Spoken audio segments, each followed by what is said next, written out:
This video is going to be your first introduction into argumentation theory, and the basics of argumentation theory come from Toulmin's model of argument. So, Toulmin's, which is coming from Stephen Toulmin, is a theory that he came up with saying that there's basically 6 things in every really solid, good, convincing argument. So you can break it down into 6 steps.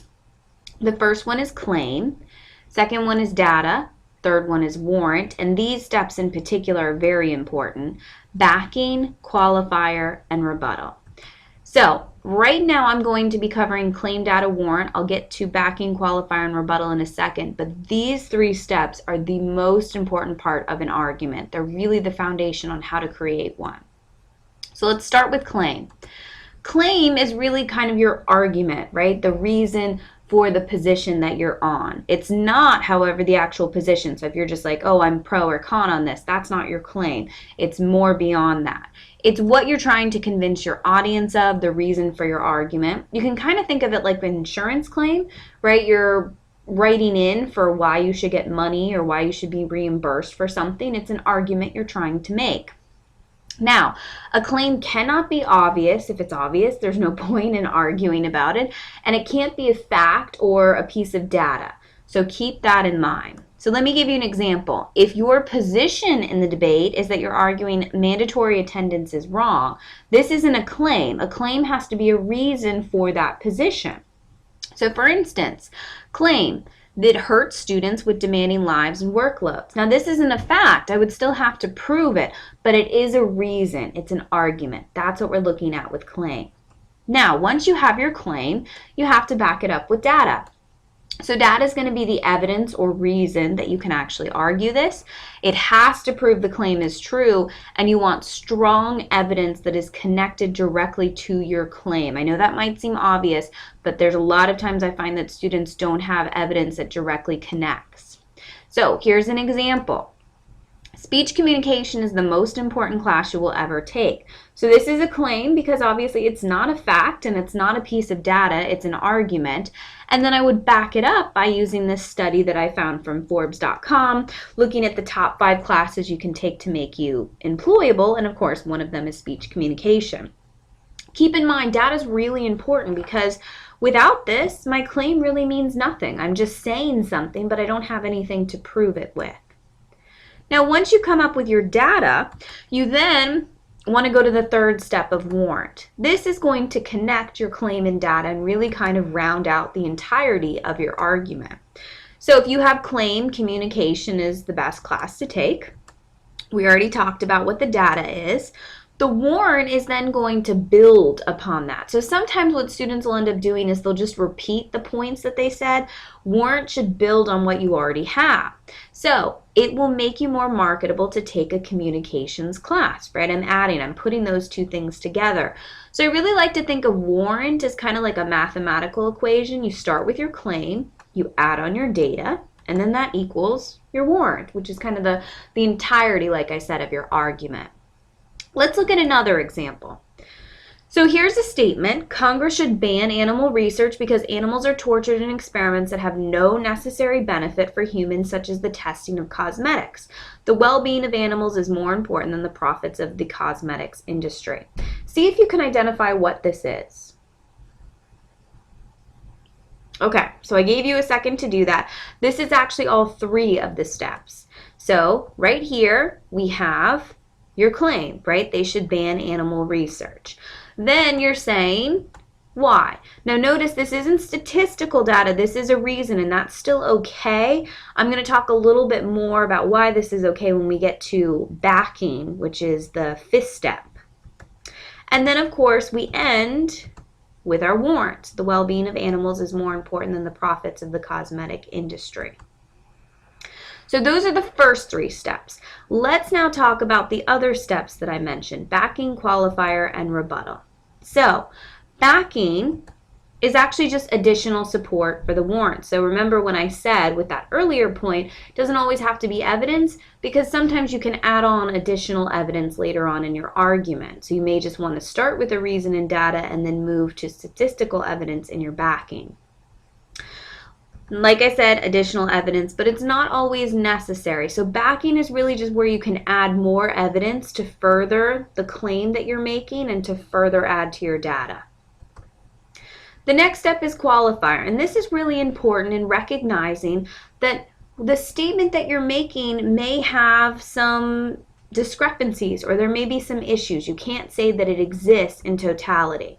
So you're basically putting a limit on your claim, the degree to how something exists. So to go back to my earlier example, communication is one of many valuable classes. So words like many or almost always or most of the time, those are going to be key words that you will see in a qualifier, right? Communication courses are usually valuable courses. So it's just really recognizing that there is a limit to the argument that you're making. That's important. It might seem really small, but it's important to make, because if you don't make this distinction, then your opponent could attack that particular point and say, well, no, you haven't recognized where this doesn't exist or it doesn't work like that. And then the last thing is rebuttal, and this is a really important part of an argument. This is where you're recognizing counter arguments. And I am actually going to have a video specifically on counter arguments, so I'm really only touching the surface of what a rebuttal is in this video. But basically, you may say, you know, my opponent may argue this, but, and then you want to contradict it. Rebuttals are really great because you're basically taking what someone hasn't even said yet and kind of stealing that point from your opponent and already addressing it. Or, of course, it also gives you the time to address something that has been said in their speech. So it shows that you recognize that there are flaws in your argument and that you want to fix it. So, for instance, while my opponent may argue that not everyone will need to speak publicly for their jobs, communication skills are applicable in many job situations. So that could be one example of how to set up a rebuttal. What I want to do now is look at examples of how this actually exists. So I'm going to be playing a clip from The West Wing and then another clip from The Daily Show, both to show how Toulmins can lead to really successful arguments and to show how when you don't use Toulmins, it actually can lead to really poor arguments.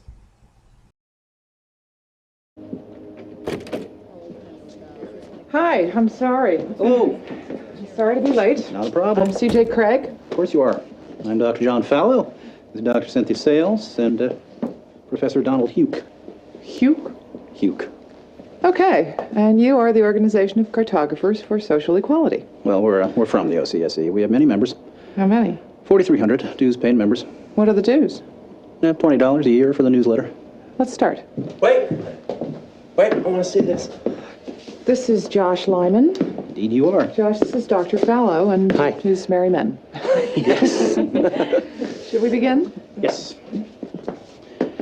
Plain and simple, we'd like President Bartlett to aggressively support legislation that would make it mandatory for every public school in America to teach geography using the Peters projection map instead of the traditional Mercator. Give me $200 and it's done.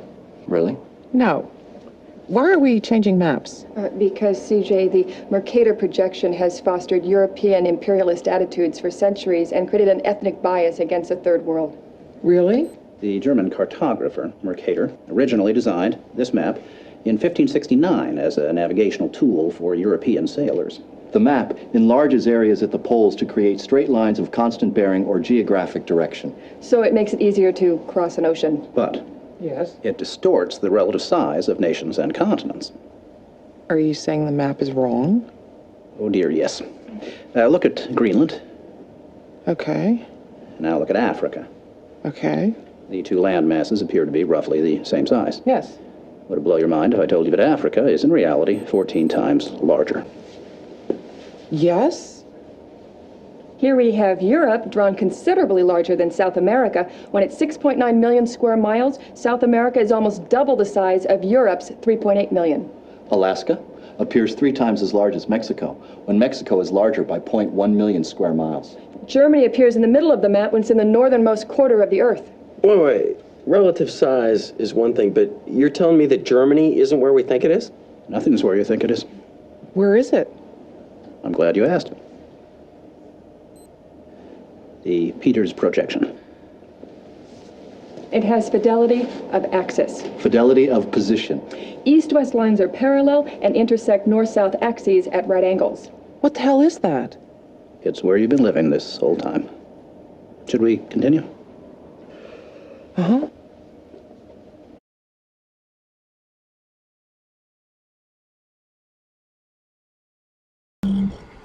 All right, for the Bill O'Reilly Daily Show clip, unfortunately, I'm not going to be able to post it on here because I had a copyright issue. So what I want you to do is go to the link that I have attached, and it starts at 1:32, so that's when sort of the argument starts, and go all the way to the 8-minute clip. What I want you to do is look at what is Bill O'Reilly doing incorrectly with his arguments. Jon Stewart also has some problematic issues, but I think Bill O'Reilly is probably the easiest example. Look at how he's using claim data and warrant and see if you can find, you should be able to find more than one, but at least one example of where Bill O'Reilly uses Toulmin's incorrectly or do some homework. So here's what you need to do. 1, tell me what the difference between backing and data are. How does the warrant connect to the claim? What was the data used for the West Wing clip? That was the first clip that I showed. And then discuss one flaw of O'Reilly's argument in the Daily Show clip. Obviously, Stewart had some flaws in his argument too, but O'Reilly probably had the best examples of how to improperly use Toulmin's. And then last, come up with 4 arguments for your practice debate topic. Just a reminder, the practice debate topic was from that list of topics that I had, the ones that you're not researching that are more based on, you know, school, like changing the math credits or not having to take an art appreciation class.